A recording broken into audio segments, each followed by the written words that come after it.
Olá pessoal, nossa aula de hoje nós daremos continuidade ao conteúdo da aula passada que era sobre as plantas. Então hoje nós estudaremos um pouco sobre a reprodução das plantas e também veremos um pouquinho da diversidade das angiospermas.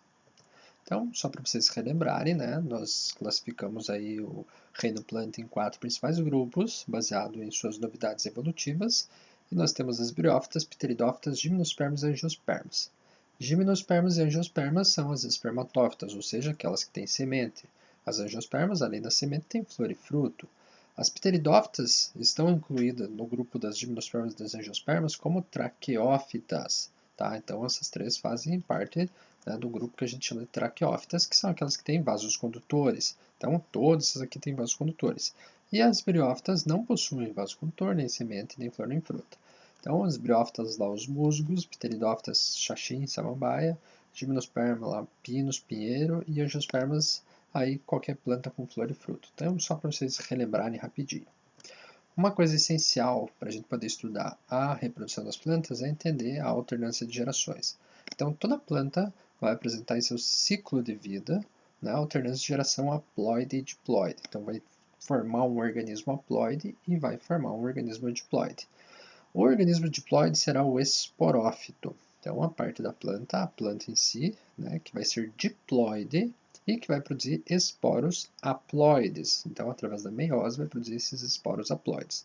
Esses esporos, por sua vez, darão origem aos gametófitos haploides. Esses gametófitos produzirão gametas por mitose, que a partir da fecundação formarão um zigoto diploide que darão origem a novos esporófitos. Entenderam? Então é um ciclo isso, ok? Então agora vamos ver como que esse ciclo ele ocorre nos diferentes grupos aí das plantas. Então, o primeiro grupo, as briófitas, tá? As briófitas que são, né, na verdade, as plantas aí mais primitivas que a gente tem. Então, as briófitas, elas têm como parte predominante, né, no seu ciclo de vida o gametófito. Vocês vão perceber que assim que a gente chegar nas pteridófitas, a parte predominante é o esporófito, não é o gametófito, tá? Então a geração predominante nesse caso aqui é o gametófito. Então, ó, você está vendo aqui gametófito, gametófito, aqui gametófito, aqui gametófito. Os esporófitos, eles vão ocorrer, vão produzir os esporos e vão morrer, vão secar, tá? E o gametófito ele vai ser mais presente, digamos assim. Então, lembrem lá dos musguinhos, né? Então, aqui, ó, essa partezinha verde aqui seria o gametófito e essa parte aqui de cima o esporófito. Então, vamos pegar aqui, ó, a partir do esporófito, né? Então, temos aqui o esporófito. O esporófito vai ter aqui uma cápsula aqui, né? O esporângio. Esse esporângio vai produzir os esporos. Então, é aqui no esporângio que vai ocorrer a meiose e a produção dos esporos. Então, imagina essa plantinha aqui, ó. Aqui, ó, nessa cápsulazinha aqui que vai ser o esporângio que vai produzir os esporos. Esses esporos caem, a água leva, o vento leva, se cair num lugar legal vai germinar, né? E aí vai dar origem a gametófitos. Então vai dar origem a essa parte verdinha. Então esses gametófitos eles serão haploides tal como os esporos, tá? Gente, só para vocês relembrarem, haploide e diploide, haploide é quando tem um único lote cromossômico. Diploide quando tem dois lotes cromossômicos. No nosso caso, por exemplo, nossas células, em geral, são diploides. Nós temos ali 23 pares de cromossomos em cada célula nossa, exceto nas nossas células sexuais. Espermatozoides e óvulos são haploides, tem só 23 cromossomos, tem um lote, tem uma cópia de cada cromossomo somente. Aí, a partir da fecundação, um espermatozoide e um óvulo, está lá 23 mais 23, você tem novamente os 46 e um novo organismo, tá? Então, só para vocês relembrarem a diferença de haploide e diploide. Beleza, aqui então eu tenho uma planta inteira haploide, tá? Cada célula dela vai ter um único lote cromossômico, e aqui eu tenho outra. Esses gametófitos, eles vão ter sexo, então você vai ter um gametófito masculino e um gametófito feminino. Lá no gametófito masculino, você vai ter uma região chamada anterídeo, que vai produzir os anterozoides. Olha só, anterozoide, né? Lembra espermatozoide, porque são os gametas masculinos, nesse caso aqui. Lá no gametófito feminino, a gente vai ter o arquigônio, e no arquigônio nós teremos as oosferas, que seriam os óvulos dessa planta. Então pensa, se a planta vai produzir os anterozoides, que são os espermatozoides, e a oosfera, que seria o óvulo, o que acontece? Você precisa da fecundação, você precisa da união deles. Mas ó, uma plantinha está aqui e a outra está lá. Como é que esse anterozoide vai chegar até lá? Nadando, tá? Tem que estar molhadinho, tem que ter água. Essa é uma das razões também pelos musgos sempre estarem em locais úmidos. Além de eles necessitarem da água, da absorção direta da água aí, por cada parte do corpo dele, ele também necessita da água para a reprodução, porque os anterozoides precisam nadar até o organismo feminino para encontrar lá a oosfera. Então, ó, veja que aqui tem uma gotinha d'água. Então, estando molhadinho isso aqui, né, o anterídeo vai liberar os anterozoides vão nadandinho, se nadarem e chegarem até lá na noosfera, pá, fecundação. Fecundação gera embrião. Opa, você juntou uma célula haploide com outra célula haploide, fundiu as duas, você tem uma célula diploide. Então, essa célula diploide vai ser o nosso zigoto, e esse zigoto diploide vai se desenvolver dando origem ao embrião, que vai se desenvolver dando origem, então, a um novo esporófito. E aí começa tudo de novo. No caso aqui dos musgos, aqui das briófitas, o esporófito, olha só, ele cresce em cima da mãe dele, digamos assim, ele se desenvolve a partir aqui da própria região do arqueogônio.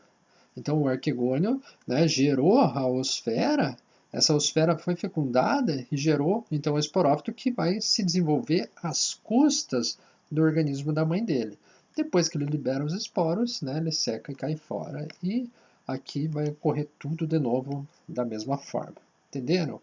Simples, né? Então é um ciclozinho. Agora vamos para as pteridófitas, né? Então as pteridófitas a gente já tem um tamanho mais, né, avantajado, até porque elas têm uma coisa que as briófitas não têm, que é presença de tecidos condutores, xilema e floema. Então, você tem tecido condutor, você consegue, então, levar essa água mais longe, você consegue extrair ela de mais longe também. Então, você vai ter raiz, vai poder absorver mais água, você vai poder transportar essas águas até lá nas folhas, então a planta vai poder crescer bem mais, tá? Então, essa é a vantagem evolutiva das pteridófitas com relação às briófitas, tá? Outra coisa que as pteridófitas têm é a presença dos soros. Então, você pega lá um xaxim, uma samambaia, uma venca, vai ver lá na parte de baixo da folha, né, em determinadas épocas do ano, dependendo da idade da planta, você vai encontrar isso aqui, que são os soros.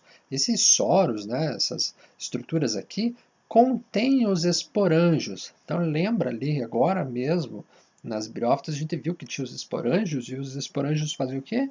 Produzem os esporos, certo? Então aqui, gente, você está olhando para um esporófito. Quando eu estava vendo o musgo lá, ó, essa partezinha verdinha aqui, eu estava vendo o gametófito. O esporófito é só essa hastezinha aqui com essa cápsula. Isso aqui é o esporófito. A parte predominante dele, a geração predominante é o gametófito. Já nas pteridófitas para frente, a geração predominante é o esporófito, tá? Então temos aqui o esporófito, e aí nós temos os soros, e nos soros os esporângios, que são essas estruturas aqui, aonde vai acontecer a meiose e a produção dos esporos. Então, partindo do mesmo ponto, nós temos então a liberação dos esporos ali nos soros, né? E esses esporos, se cair num lugar legal, um local aí adequado, úmido, vai germinar, dando origem a isso aqui, ó, gente, ao prótalo, que é um gametófito hermafrodita. Lembrem que a hermafrodita é aquele organismo que apresenta os dois sexos.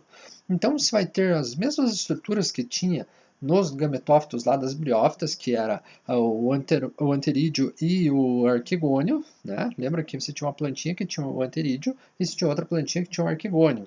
Aqui, nesse caso, está na mesma planta, mas estão próximos, mas não estão juntos. E como é que então esses anterozoides que serão produzidos aqui chegarão até lá? Como é que vai acontecer a fecundação?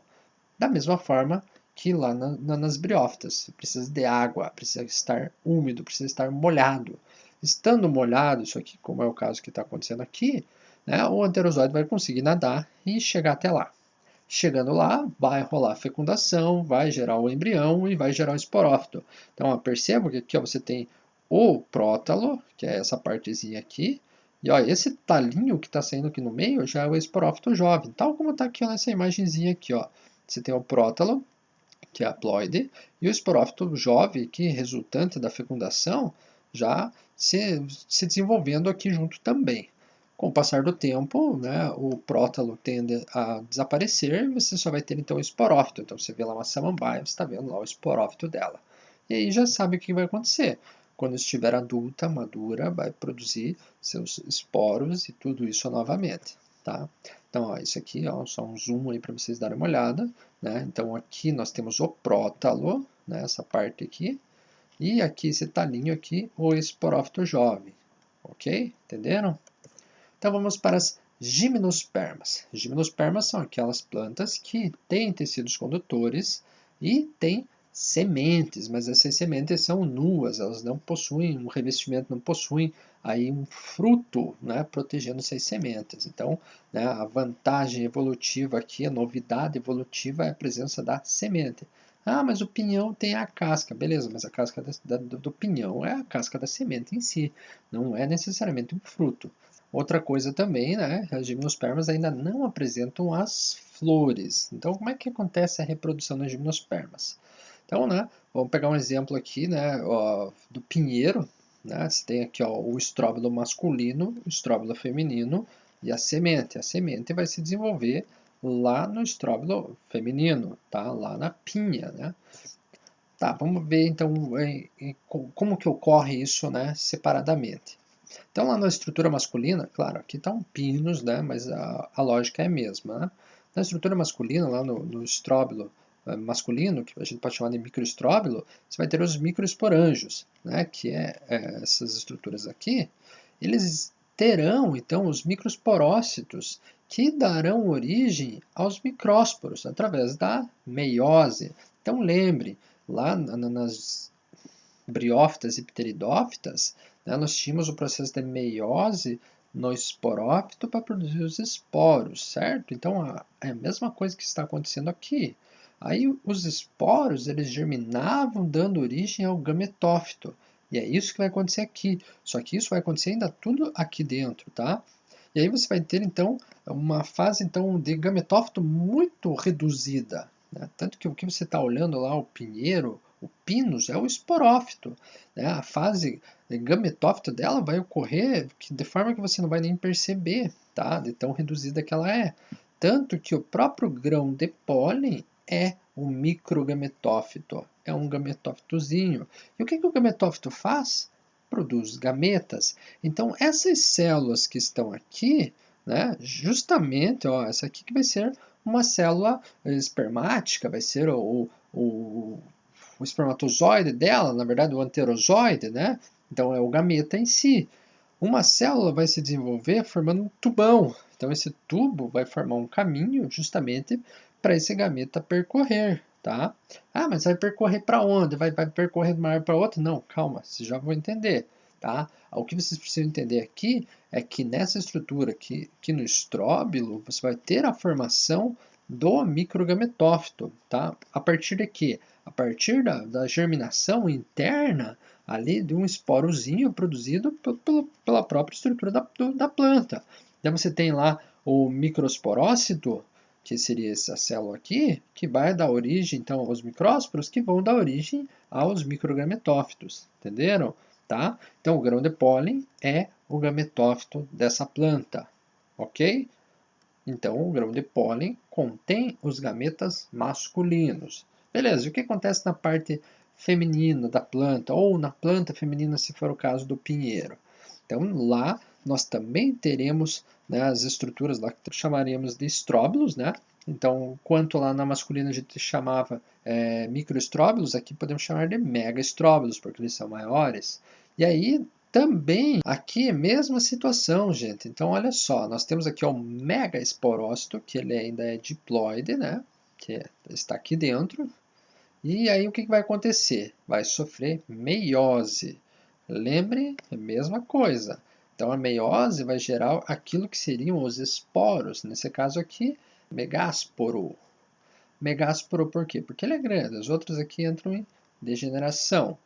Ok? Aí beleza, esse megásporo ele vai então da mesma forma como acontecia antes, ele vai dar origem ao gametófito. Então, tudo isso aqui, toda essa estrutura aqui, vai ser chamada então de megagametófito.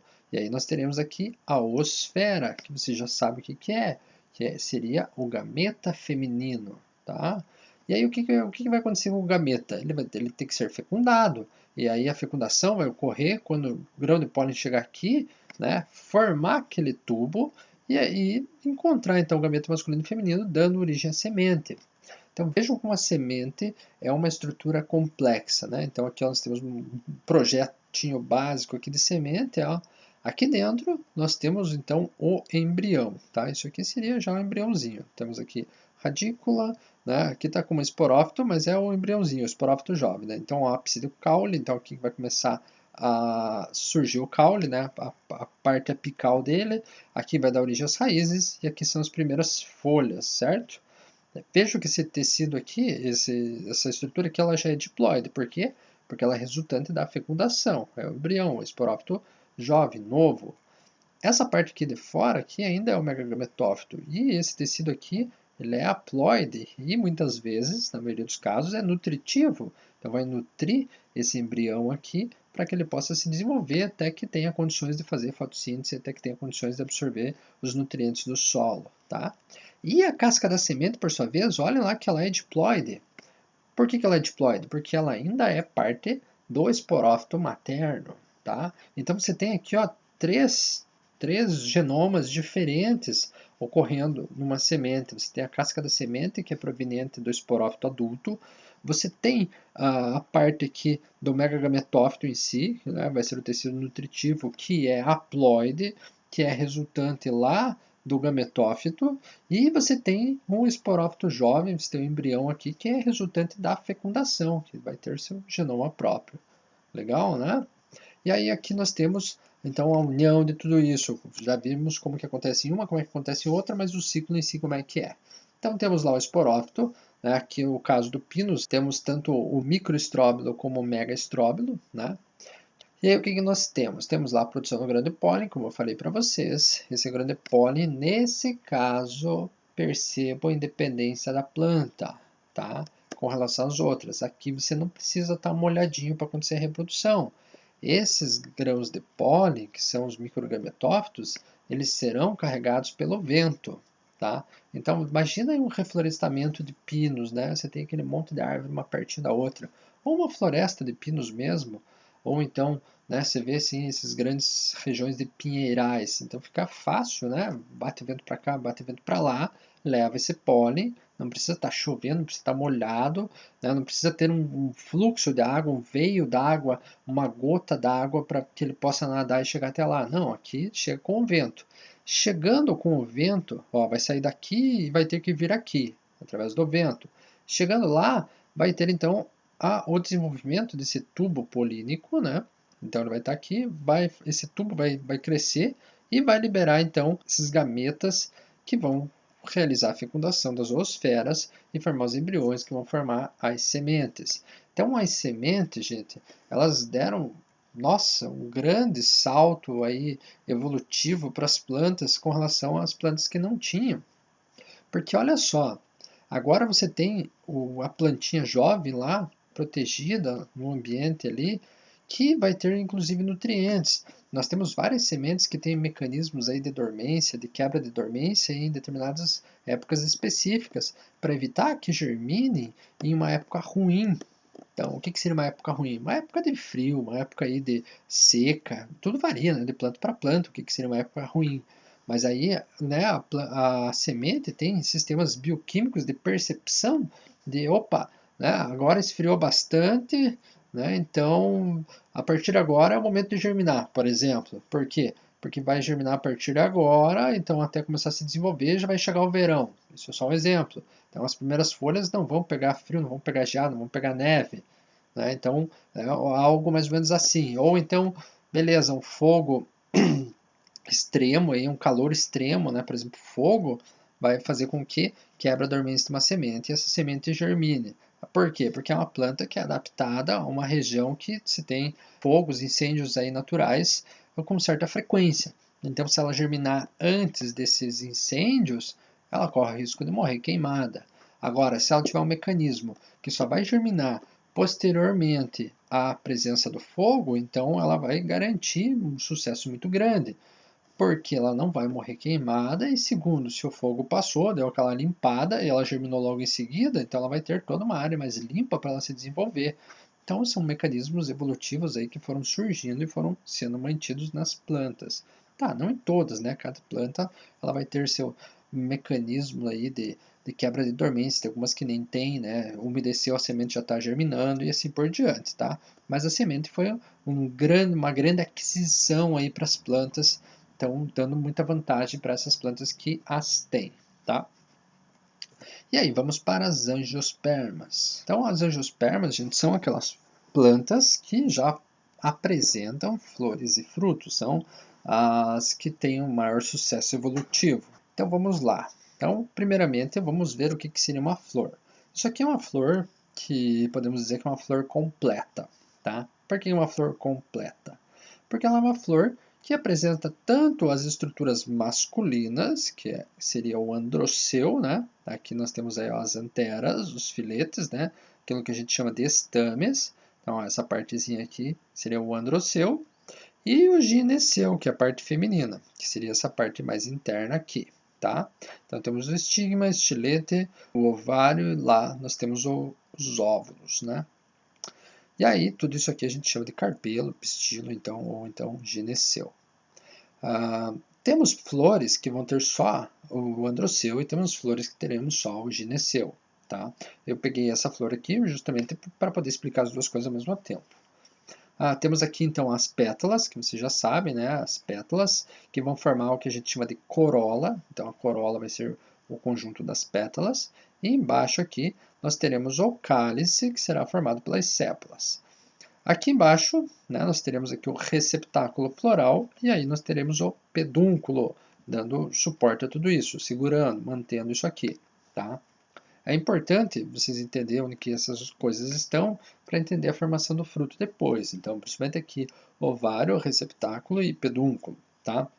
Mas voltando então às partes masculinas e femininas aqui, androceu e gineceu. Tá vendo aqui essas anteras? Nessas anteras vai ter a produção do pólen. Lembra o que é o pólen? O pólen é um microgametófito, certo? Então, microgametófito masculino. Então, aqui dentro, você vai produzir então, os grãos de pólen, que serão os microgametófitos que produzirão os gametas masculinos. A principal diferença que vai ter com relação às gimnospermas é com relação à quantidade de pólen que vai ser produzida. As gimnospermas elas precisavam de vento para carregar seu pólen. Algumas angiospermas também precisam de vento, mas a maior parte delas não. Tá? Aqui a planta investiu, né, uma grande quantidade de recursos para poder ficar colorida, bonitinha, cheirosinha, com néctar. Então varia também, tem algumas flores que têm aromas que são agradáveis aí a outros olfatos e não o nosso, por exemplo aí a planta cadáver, né, a flor cadáver. Enfim, mas por que isso? Por que uma flor quer se destacar? Por que uma planta produziu uma estrutura para se destacar no meio do restante das plantas? Qual que é a intenção disso? A ideia é você atrair algum animal para essa flor, esse animal pegar esse pólen e levar para outra flor, tá? Embora tenhamos flor que faça aí autofecundação, mas isso não vem ao caso agora. Tá? Então, assim, vamos supor que veio um inseto aqui, uma abelha, coletar um néctar que estava aqui embaixo, né? E aí se enroscou aqui nessas anteras e se sujou de pólen. Então tá lá cheio de pólen no seu corpo e saiu porque só deu uma lambidinha aqui, tinha pouco néctar, tem que ir em outra flor. Essa é uma estratégia também, né? Aí chegando na outra flor, né, também vai em busca do néctar. Nesse vai e vem, essa região aqui do estigma, gente, né, geralmente ela é meio grudentazinha. Por quê? Porque se vem a abelha aqui e derrubar o pólen vai grudar aqui. A ideia é que justamente que isso aconteça, que o pólen, né, chegue aqui para fecundar as zoosferas que estão aqui dentro. Estão entendendo? Então, ó, isso aqui é a parte feminina, né, tanto que aqui é o ovário. Então, a ideia é chegar com o pólen aqui. Não é por acaso que essa ilustração foi feita com toda essa estrutura aqui, ó, mais alta do que o androceu. Por que isso? Né? Isso é uma estratégia que pode acontecer em algumas flores para evitar a autofecundação. Outra estratégia é, por exemplo, amadurecer o androceu antes e o gineceu depois, ou vice-versa. Né? Amadurecer primeiro o gineceu e depois o androceu. Ou então flores separadas, separadas na própria planta, ou então uma planta só com flor masculina, outra planta só com flor feminina, como acontece, né, com os estróbilos nos pinheiros. Então isso varia. Ou então, hoje eu vou abrir minha flor masculina, semana que vem vou abrir minha flor feminina. Estão entendendo? Para evitar a autofecundação. Nós temos também alguns mecanismos genéticos que impedem a autofecundação, né? Faz com que o embrião seja inviável. Mas a ideia seria mais ou menos essa, tá, gente? Então você tem aqui as duas estruturas, a masculina e a feminina, que podem ocorrer nas flores, e a função da flor é justamente você garantir a fecundação, você fazer com que a fecundação seja mais fácil de acontecer, você não ficar na dependência do vento. Então é muito mais viável para a planta ela investir um pouquinho mais em coloração, um pouquinho mais em néctar, né? E diminuir muito a produção do pólen e ainda garantir que esse pólen vai chegar lá nas zoosferas e fecundar, tá? Estão entendendo? E aí você vai ter então o desenvolvimento dos frutos. Então temos aqui ó, o esqueminha da polinização. Assim como acontecia lá nas gimnospermas, nós também teremos aqui ó, a formação ali do tubo polínico. Então chegou aqui ó, ao grão de pólen, aí você vai ter o desenvolvimento do tubo polínico e os gametas então vão migrar até lá. E aí vão chegar lá e vão fecundar. E aí nós temos alguns diferentes tipos então de polinizações. Então aqui ó, anemofilia, que é através do vento, aquilo que acontece nas gimnospermas principalmente. Entomofilia, através de insetos, aí pega abelha, aí, qualquer inseto que vai em busca do néctar, vai ter então a chance de ser um polinizador. Ornitofilia, aves, pega um beija-flor, vai querer lá pegar néctar, também vai se sujar de pólen, vai levar. Herpetofilia, alguns répteis, mesma situação. Quiropterofilia, morcegos, hidrofilia, água, antropofilia, humanos. Ah, mas humano? Como assim humano? Humano vai fazer polinização? Fazemos sim. Tá? Então, por exemplo, a flor de maracujá. A flor de maracujá, se não me engano, o polinizador natural dela é um inseto lá, uma mangava, que ela é grandona, né? E ela vai em busca do néctar e aí ela se reboja tudo naquele pólen e vai fazendo a fecundação, a polinização em si. No entanto, né, as abelhas, aí, Apis mellifera, ela é menorzinha e geralmente ela chega antes que a mamangava. E ela não chega a fazer polinização desse tipo de flor porque a flor é maior zona. E aí o que acontece? A mamangava não vai porque não tem mais néctar. Logo, se não tiver polinização, não vai ter fruto, não vai ter maracujá. E aí então os produtores, né, desenvolveram algumas técnicas bastante simples, né, como por exemplo pegar um pincelzinho e ficar lá passando, né, de flor em flor com aquele pincel, pegando o pólen e passando uma para outra para garantir a polinização, para garantir a produção dos frutos, tá? Então, claro, isso é só um exemplo, mas é um exemplo real, né? E aí nós temos o fruto, gente. O fruto ele é resultante do desenvolvimento do ovário. Tá? Então, lembre lá que nós tínhamos lá o ovário, e é esse ovário que após a fecundação, você vai ter então a produção do fruto. A função principal, a função original, a primordial, a primeira que surgiu para o fruto, foi de proteção, uma proteção extra da semente. Tá? Então, o fruto se desenvolveu para ser uma proteção adicional à semente. No entanto, né, a partir da própria evolução, aí, né, milhares de anos aí de seleção natural, né, aqueles frutos que eram um pouco mais carnosos foram sendo selecionados porque, né, auxiliavam na dispersão, principalmente se eram nutritivos. Então, cada vez mais foram sendo selecionados aí, frutos carnosos, gostosos, suculentos, com coloração aí vibrante, né, que chama atenção, justamente para poder fazer a dispersão. Já falei para vocês, né, em outra aula, que para uma planta não é viável que suas sementes, né, seus filhos, seus embriões caiam nos seus pés, se desenvolvam em meio às suas próprias raízes, porque eles provavelmente não vão se desenvolver de uma forma legal. A ideia é quanto mais longe eles forem, melhores as chances, tá? Por isso que a maior parte dos frutos são redondos. Então, se você tiver um terreno que tem uma caída, por exemplo, uma laranja caiu, ela rola, vai rolar para longe da planta, certo? Para longe do seu pé. Uma laranja é gostosa, ela tem uma cor, né, vibrante, chama atenção, você vai lá e arranca, vai comendo, vai cuspindo as sementes. Opa, tá dispersando as sementes, então legal, era isso mesmo que a planta queria, tá? E aqui, ó, eu coloquei, só para lembrar, que nós temos os frutos chamados de partenocárpicos, que são aqueles frutos que se desenvolvem sem fecundação, portanto sem semente. Como é que a planta vai produzir um fruto sem semente se o fruto é resultante aí do desenvolvimento do ovário a partir da fecundação, que vai ocorrer a partir da polinização? Como assim? Como é que vai ocorrer isso? Através de hormônios vegetais, tá, gente? Então, assim, esses frutos partenocárpicos, eles vão sofrer aí a ação do hormônio, principalmente das auxinas, que vão fazer com que produza os frutos mesmo sem ter uma fecundação ocorrendo, tá?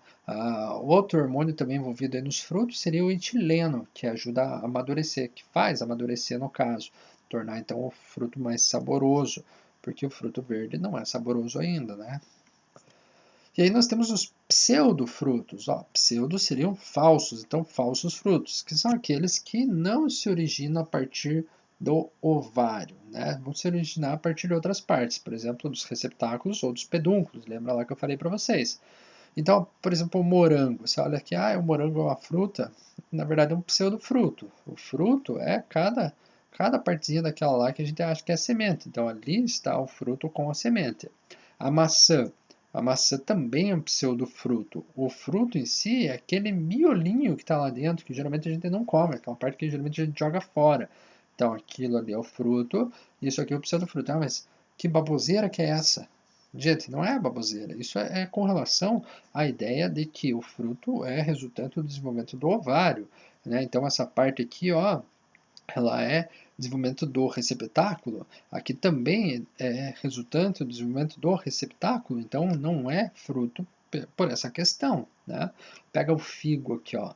O figo, tudo isso aqui é o receptáculo floral. E aqui dentro você tem, então, as flores femininas e aqui, ó, nessa entradinha aqui, as flores masculinas. Aí nós temos alguns insetozinhos que passam aqui e acabam fazendo a fecundação. O caju, ó, o fruto é justamente aquela castanhinha que a gente sabe que tem lá. E aqui é o pseudofruto, tá? Então, cuidem com isso quando vocês forem fazer algumas provas, aí, principalmente em vestibular, Enem, porque é uma coisa que geralmente vocês não conversam sobre isso, né? Alguma coisa que vocês não veem, e aí é muito fácil vocês errarem. E aí, como é que acontece a reprodução? Falamos, né? Mas aí a lógica é aquela que eu falei para vocês, né? Nós teríamos então a produção dos grãos de pólen, da mesma forma como acontecia nas gimnospermas, e teremos a fecundação, né, da mesma forma que também acontecia. Só que aqui, o que mudou principalmente foi que você diminuiu essas estruturas, né, e tornou elas mais atrativas, né, e de forma mais econômica. E garantiu ainda que essa fecundação ocorresse, porque, né, uma flor ela vai atrair muitos insetos, né, não só insetos, mas vocês viram que, né, morcego, beija-flor, répteis, humanos, e aí vai fazer com que essa fecundação ocorra com mais, tenha mais chance de ocorrer, né? Aí beleza, então chegou o grão pólen lá, o grão de pólen vai ter a formação do tubo polínico, vai ter a fecundação, vai ter a formação do zigoto, vai ter então a formação do embriãozinho e vai ter a semente da mesma forma como acontecia antes, tá? E essa semente vai germinar então, né, dando origem a um novo esporófito, tá? Por hoje era isso, eu espero que tenham entendido, tenham curtido a aula. Qualquer dúvida, me fale, ok? Então, tchau para vocês, fiquem bem.